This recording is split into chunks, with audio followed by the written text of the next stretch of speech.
Hey guys, hopefully I managed to explain how this goes. So I'm gonna try to show you how I put my thread on the loom. This is my loom. I have the cheapest loom I could find. It has two of this, two faces, and it has a hole here where these two go to hold it together. I glue it there. This is screwed on and glued on, and has these two on the sides, and obviously it has, like all looms, these gaps where I'm going to put the thread. Now if you don't have a loom, I think you can improvise something using like screws, you know, because this probably is like a long screw, and you don't even need so many for a bracelet because these are like a lot. You'll probably need this much, so you can improvise something and work it so it's like usable. But yeah, this is the cheapest one I could find in my country, so it works for me. Now there are two ways to start putting the thread. If you want to use a clasp on your bracelet, because this is a bracelet loom, this is short, you cannot make a necklace on this one because it's not enough. So for this, just for bracelet, depends, do you want to use a clasp on it or not? If you don't want to use a clasp on it, you'll have to go like this from here, and you're gonna go under and go around and like so with the thread, because you're gonna need the length of the thread in order to braid it to have the instead of the clasp. If you're gonna use a clasp, this is why I like this type of loom. If you're gonna use a clasp, you can just go till this, and you're just gonna go with the thread around this, and you're just gonna go through here because thread is expensive. The thread you're going to use, I'm using this one, but sometimes I'm using different ones. The most important thing is that it's so resistant. This is Essilon, I think, but I'm not sure because I bought it by accident, but I like it. So yeah, it has to be extremely resistant, like a little bit thicker than normal, and to withhold, because you're going to need to work with tension. You cannot just put it in and just work it like, I don't know, like you would with crochet or something. You have to have tension when you put the thread on the loom.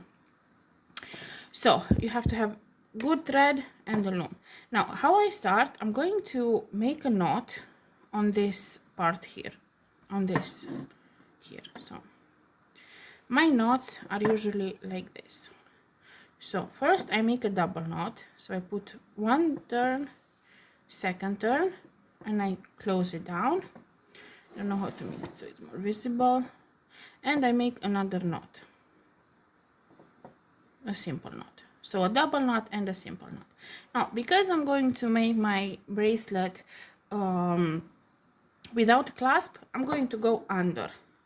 So I'm going to go under my loom first, because if I go on top where I would need to put this thread, if my bracelets come till here, I only have this amount of thread, so this is not enough to braid it, to make it without a clasp. So I'm going to go under because I need the length. I'm going to hold my tension, like always hold the tension, and I'm gonna go on one of these. I'm gonna go on in one of these gaps. Now I'm gonna come back here and put it in, doesn't matter, but just make sure it's pretty straight, like you want it to be straight. Always hold tension. Now I'm going back down, and I'm gonna go in exactly the next one, like exactly the next gap. Always hold tension, always hold tension, like so. Always hold tension. Now I'm gonna go on the third. This is why I said that the thread has to be extremely resistant, because you need to hold the tension all the time. So hold the tension, and I'm holding it like so.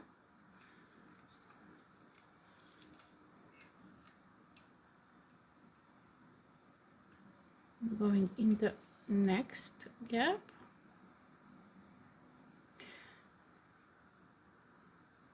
Like so. So this is how you have to hold the tension. My bracelet that I'm going to make now, the amount of rows is, just 1 second,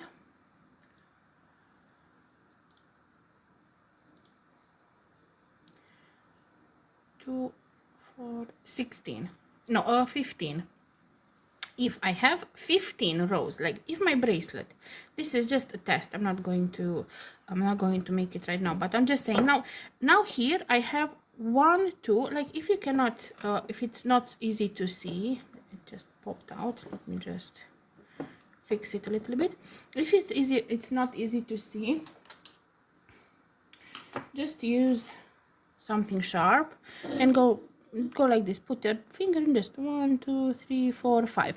I have 5 rows here. If I have 5 rows here, that means that my bracelet is going to be able to have four rows. Like the amount of rows you go back and forth on the loom with the thread has to be the number of rows, the length, the width of the bracelet plus 1. So if my bracelet has 15, I'm going to go 16 times around the loom, just with the same tension, and I'm gonna go all around like so, and I'm gonna put now in the next, like so, and I'm gonna go again. Always hold the tension, always hold the tension. Next one.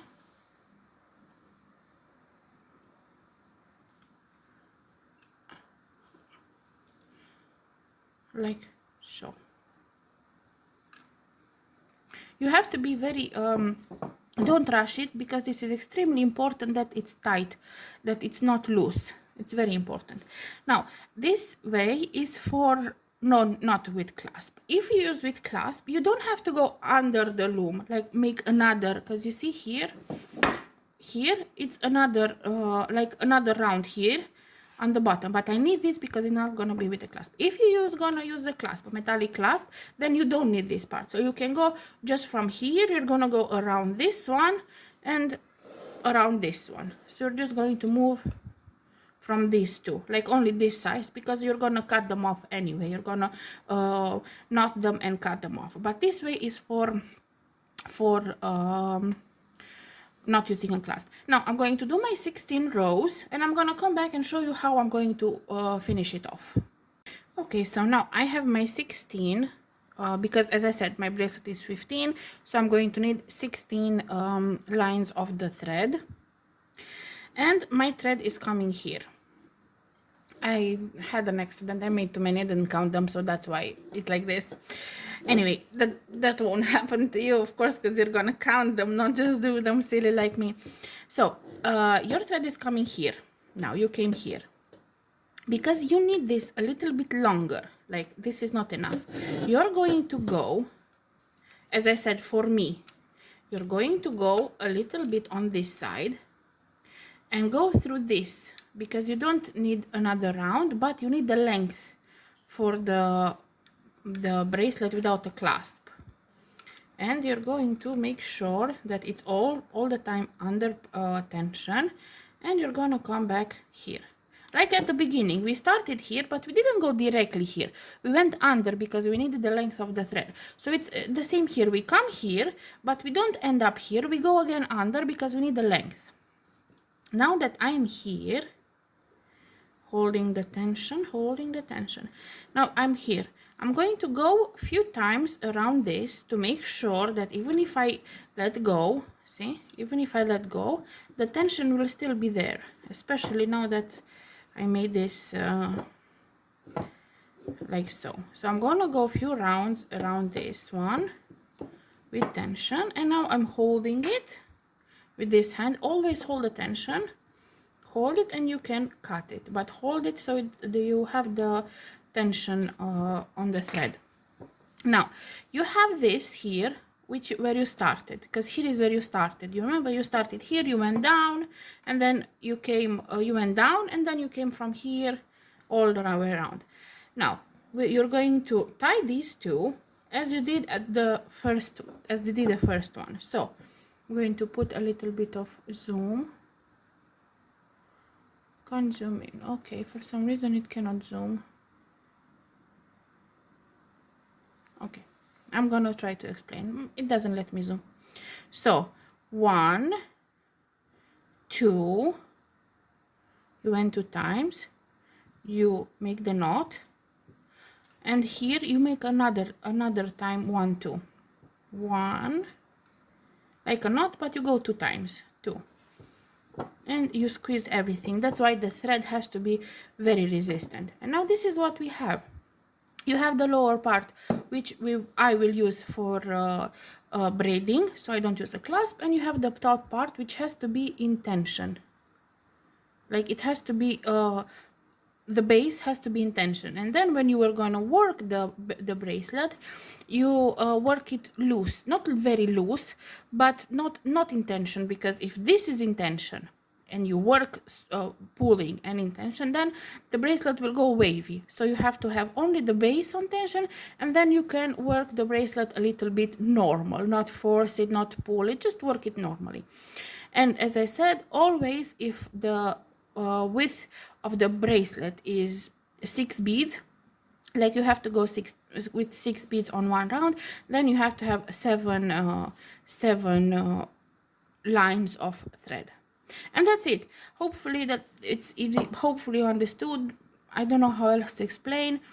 I have no idea where, if you want this kind of loom, I don't know how you can get it, but I'm sure that if somebody sees it, they can make it. It cannot be that hard to be made. So yeah, hopefully you understood how to do this, and I hope it helped. If you like my videos, please like, subscribe, all the good stuff, and have fun.